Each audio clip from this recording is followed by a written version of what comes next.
Hi hello ಎಲ್ಲರಿಗೂ ನನ್ನ YouTube ಚಾನಲ್ಗೆ ಸ್ವಾಗತ. ಇವತ್ತಿನ ವಿಡಿಯೋ ಸ್ಪೆಷಲ್ ಏನಂದರೆ ಮೆಂತ್ಯ ಸೊಪ್ಪಿನ ಬಜ್ಜಿ ಮಾಡೋದನ್ನು ಹೇಳ್ಕೊಡ್ತಾ ಇದ್ದೀನಿ. ಏನೇನು ಬೇಕಂತ ನೋಡ್ಕೊಳ್ಳೋಣ.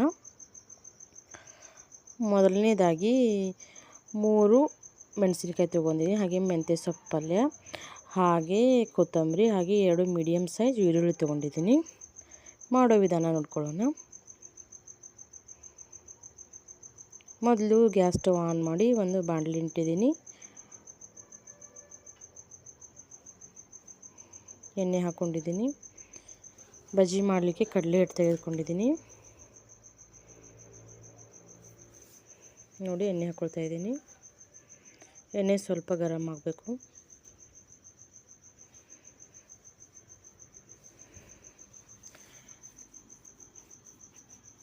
ಎಣ್ಣೆ ಸ್ವಲ್ಪ ಗರಂ ಆದಮೇಲೆ ಎಲ್ಲನ ಹುರ್ಕೋಬೇಕು. ಹಿಟ್ಟಿಗೆ ಸ್ವಲ್ಪ ಜೀರಿಗೆಯನ್ನು ಸೇರಿಸ್ಕೊಳ್ತಾ ಇದ್ದೀನಿ. ಎಣ್ಣೆಗೆ ಸ್ವಲ್ಪ ಮೆಣಸಿನಕಾಯಿ ಹಾಕಿ ಎಣ್ಣೆ ಕಾದಿದೆ ಇಲ್ವಾ ನೋಡ್ತಾ ಇದ್ದೀನಿ. ಎಣ್ಣೆ ಕಾಯ್ದಿದೆ, ಎಲ್ಲ ಹಾಕ್ಕೊಳ್ಳೋಣ. ಮೆಣಸಿನಕಾಯಿ ಹಾಕ್ಕೊಳ್ತಾ ಇದ್ದೀನಿ. ಫಸ್ಟು ಮೆಣಸಿನಕಾಯಿ ಎಣ್ಣೆಯಲ್ಲಿ ಕರ್ಕೊಳ್ತಾ ಇದ್ದೀನಿ. ನೋಡಿ,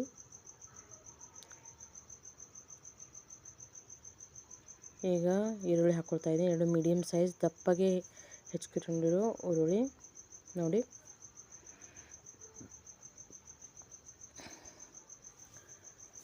ಈರುಳ್ಳಿನ ಸ್ವಲ್ಪ ಕಲರ್ ಚೇಂಜ್ ಆಗೋ ತನಕ ಹುರ್ಕೊಳ್ಬೇಕು. ಮೆಂತ್ಯ ಸೊಪ್ಪಿನ ಬಜ್ಜಿ ಚೆನ್ನಾಗಿ ಬರುತ್ತೆ ಮತ್ತು ಆರೋಗ್ಯಕ್ಕೆ ಒಳ್ಳೆಯದು ಕೂಡ. ನೋಡಿ, ಯಾವಾಗಲೂ ಸೊಪ್ಪಿನ ಪಲ್ಯ ತಿಂತಾ ಇರಬೇಕು. ನೀರಿನ ಅಂಶ ಹೆಚ್ಚಾಗುತ್ತೆ. ಸೊಪ್ಪಿನಲ್ಲಿ ನೀರಿನ ಅಂಶ ಚೆನ್ನಾಗಿರುತ್ತೆ ಮತ್ತು ಪೋಷಕಾಂಶ ಇರುತ್ತೆ. ನೋಡಿ, ಫ್ರೈ ಮಾಡ್ಕೊಳ್ತಾ ಇದ್ದೀನಿ.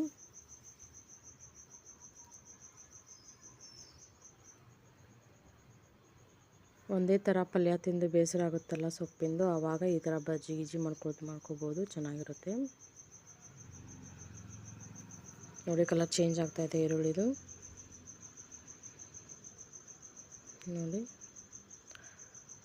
ಸ್ವಲ್ಪ ಅರಿಶಿನ ಸೇರಿಸ್ಕೊಳ್ತಾ ಇದ್ದೀನಿ. ಇದರಲ್ಲೇ ಎಲ್ಲ ಸ್ವಲ್ಪ ರುಚಿಗೆ ತಕ್ಕ ಸಕ್ಕರೆ, ಇದರಲ್ಲೇ ಎಲ್ಲ ಸೇರಿಸ್ಕೊಂಡು ಆಮೇಲೆ ಹಿಟ್ಟಿಗೆ ಹಾಕೋತೀನಿ. ನೋಡಿ, ಈ ಥರ ಎಣ್ಣೆಲಿ ಕರ್ಕೊಂಡು ಹಾಕೊಂಡ್ರೆ ಬಾಯಲ್ಲಿ ತಿನ್ನುವಾಗ ಚೆನ್ನಾಗಿ ಬರುತ್ತೆ, ಫ್ಲೇವರ್ ಚೆನ್ನಾಗಿರುತ್ತೆ. ನೋಡಿ, ಕಲರ್ ಚೇಂಜ್ ಆಗಿದೆ. ಚೆನ್ನಾಗಿ ಹುರ್ಕೋಬೇಕು, ಟೈಮ್ ತಗೊಳುತ್ತೆ. ಈಗ ಹಿಟ್ಟಿಗೆ ಮೆಂತ್ಯ ಸೊಪ್ಪು ಹಾಗೆ ಕೊತ್ತಂಬರಿ ಸೇರಿಸ್ಕೊಳ್ತಾ ಜಾಸ್ತಿ ಪ್ರಮಾಣದಲ್ಲಿ ಮೆಂತ್ಯ ಸೊಪ್ಪು ತೆಗೆದುಕೊಂಡಿದ್ದೀನಿ, ಆರೋಗ್ಯಕ್ಕೆ ಒಳ್ಳೆಯದಂತ. ಈಗ ಸ್ಟವ್ ಆಫ್ ಮಾಡಿ ಒಗ್ಗರಣೆ ಕೊಟ್ಕೊಂಡಿದ್ದು ಇದನ್ನು ಕೂಡ ಹಾಕ್ಕೊಳ್ತಾ ಇದ್ದೀನಿ. ನೋಡಿ, ಹಾಗೆ ಹಾಕೊಳ್ಳೋಕ್ಕಿಂತ ಒಗ್ಗರಣೆ ಕೊಟ್ಕೊಂಡು ಹಾಕೊಂಡ್ರೆ ಚೆನ್ನಾಗಿರುತ್ತೆ, ಬಾಯಲ್ಲಿ ಫ್ಲೇವರ್ ಕೂಡ ಚೆನ್ನಾಗಿ ಬರುತ್ತೆ. ಸ್ವಲ್ಪ ಮಿಕ್ಸ್ ಮಾಡ್ಕೊಳ್ತೀನಿ ಒಣ ಹಿಟ್ಟಲ್ಲಿ. ಆಮೇಲೆ ನೀರು ಸೇರಿಸ್ಕೊಳ್ತೀನಿ. ನೋಡಿ, ಚೆನ್ನಾಗಿ ಕಾಣ್ತಾ ಇದೆ. ಮಿಕ್ಸ್ ಮಾಡಿದ ಮೇಲೆ ಸ್ವಲ್ಪ ಅಜ್ವಾನ ಹಾಕಿದ್ರೂ ಚೆನ್ನಾಗಿರುತ್ತೆ. ನಮ್ಮ ಹತ್ರ ಇಲ್ಲ ಅಂತ, ನಮ್ಮ ಮನೇಲಿಲ್ಲ ಅಂತ ಹಾಕ್ಕೊಂಡಿಲ್ಲ. ನೋಡಿ, ಹಾಗೆ ಸ್ವಲ್ಪ ಮಿಕ್ಸ್ ಮಾಡ್ಕೋಬೇಕು. ಅಂದರೆ ಹಿಟ್ಟಿನ ಜೊತೆ ಅದು ಮಿಶ್ರಣ ಸೇರಿಸ್ಕೊಳ್ಬೇಕು. ಈ ಒಗ್ಗರಣೆ ಕಟ್ಕೊಂಡಿದ್ವಲ್ಲ, ಅದೇ ಬಾಣಲೆಯಲ್ಲಿ ನೀರು ಹಾಕ್ಕೊಳ್ತಾ ಇದ್ದೀನಿ.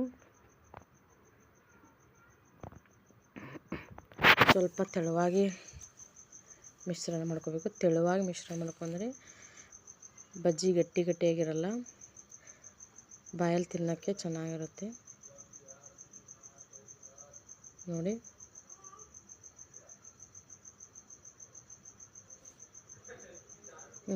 ಎಷ್ಟು ಚೆನ್ನಾಗಿ ಬಂದಿದೆ ಅಲ್ವಾ? ನೋಡಿ, ಕಲರ್ ಹೇಗೆ ಚೇಂಜ್ ಆಗ್ತಾಯಿದೆ ನೋಡಿ.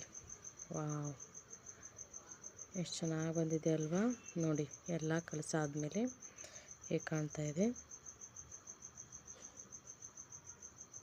ಒಂದು ಹೆಲ್ತಿ ರೆಸಿಪಿ ಅಂತ ಹೇಳ್ಬೋದು. ನೋಡಿ, ಒಂದು ಅರ್ಧ ಗಂಟೆ ವೇಟ್ ಮಾಡಬೇಕು. ಅರ್ಧ ಗಂಟೆ ಆದಮೇಲೆ ಬಜ್ಜಿ ಕರಿಯೋದಕ್ಕೆ ಎಣ್ಣೆ ಇಟ್ಟಿದ್ದೀನಿ ಒಲೆ ಮೇಲೆ. ಗ್ಯಾಸ್ ಸ್ಟವ್ ಆನ್ ಮಾಡಿ ಎಣ್ಣೆ ಇಟ್ಕೊಂಡಿದ್ದೀನಿ.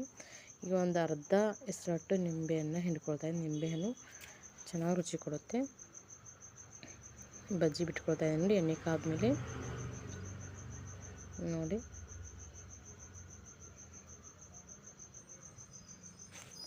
ನಿಮಗೆ ನಾನು ಹೇಳ್ಕೊಡ್ತಾ ರೆಸಿಪಿ ಇಷ್ಟ ಆದರೆ ನಿಮ್ಮ ಮನೇಲಿ ಟ್ರೈ ಮಾಡಿ ಹೇಗೆ ಬಂದಿದೆ ಅಂತ ನಾನು ಕಮೆಂಟ್ ಸೆಕ್ಷನಲ್ಲಿ ತಿಳಿಸಿ ಪ್ಲೀಸ್.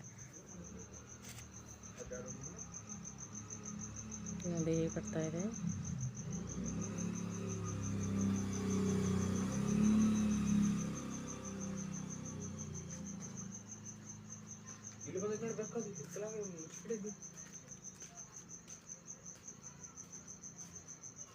ನೋಡಿ ಹೇಗೆ ಬಂದಿದೆ, ಚೆನ್ನಾಗಿ ಬಂದಿದೆ ಅಲ್ವಾ.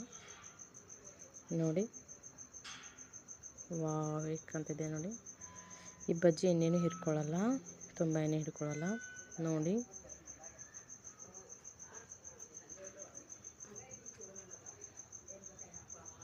ನಿಮ್ಮ ಮನೇಲಿ ಟ್ರೈ ಮಾಡಿ. Thank you.